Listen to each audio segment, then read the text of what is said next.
Alrighty, so I've got my Clever Chef. I am going to saute the beef in some butter just to get it coated, because that is what I was suggested I should do. We got a nice serving of beef, which I'm going to use. I'm going to saute some of this in the slow cooker, and then I'm going to get it ready to make it to slow cook. I'm just going to lightly brown the beef in here with the butter, not for long, only a few minutes, and then what I'm going to do is I'm going to stop it and I'm going to add all the other ingredients. We got some chopped baby pearl potatoes, chopped onion and garlic, and a big bowl of frozen vegetables, because I'm all about the frozen veg. Alrighty, so now I'm going to stick in the potatoes. Lots and lots of potatoes in there, but this is for like 3-4 people, so then I'm going to add the onion and garlic.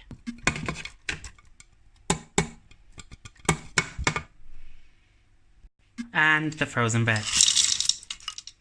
And that's a lot, but I want it to be more healthy than anything, and this is how I like to make things. So this is my way of doing things. Everybody has their own way, I know, but this is my way.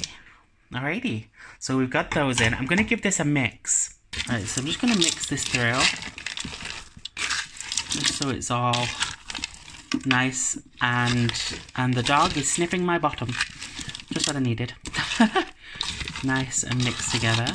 Now I'm going to add 1 tin of chopped tomatoes.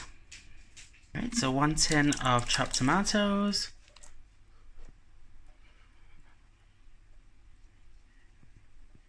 And I'm also going to add, for now I'm going to add 800 milliliters of beef stock. And just see how we do with that. It seems like there's quite a lot in there, so that's good. So I'm just going to give this a mix and then I'll be back. Alrighty, so there we go. So I'm going to add around about a teaspoon of sea salt. And just put that in there. Sorry, I couldn't do it with holding the camera. I can't find my tripod, I apologize. Some black pepper, around about the same. Around about a teaspoon. Sometimes a bit more, depending on how much you're making. And I'm going to add a little bit of basil. So I'm just going to put that in there. Just dried basil, that's all. And then I'm going to mix all of this together. And then I'm going to start to put it on the slow cook. Guys, I'm not going to lie to you. I wish that you could smell this. It smells so good.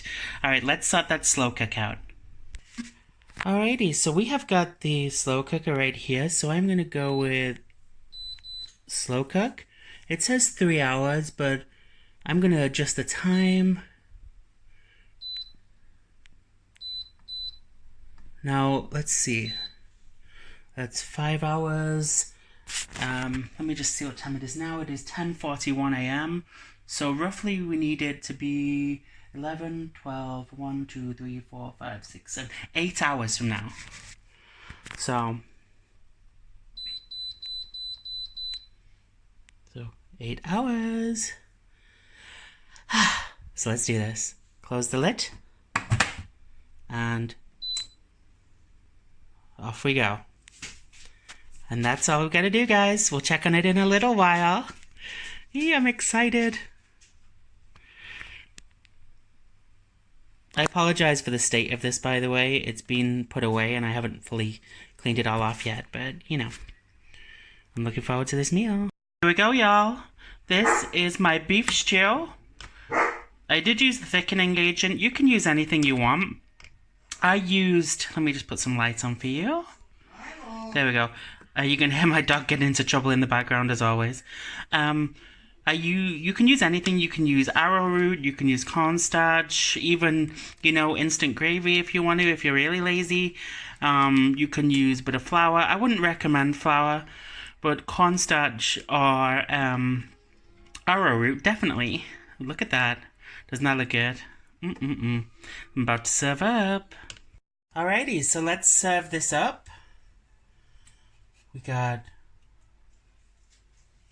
Look at that. Doesn't that look good? Look at that, guys.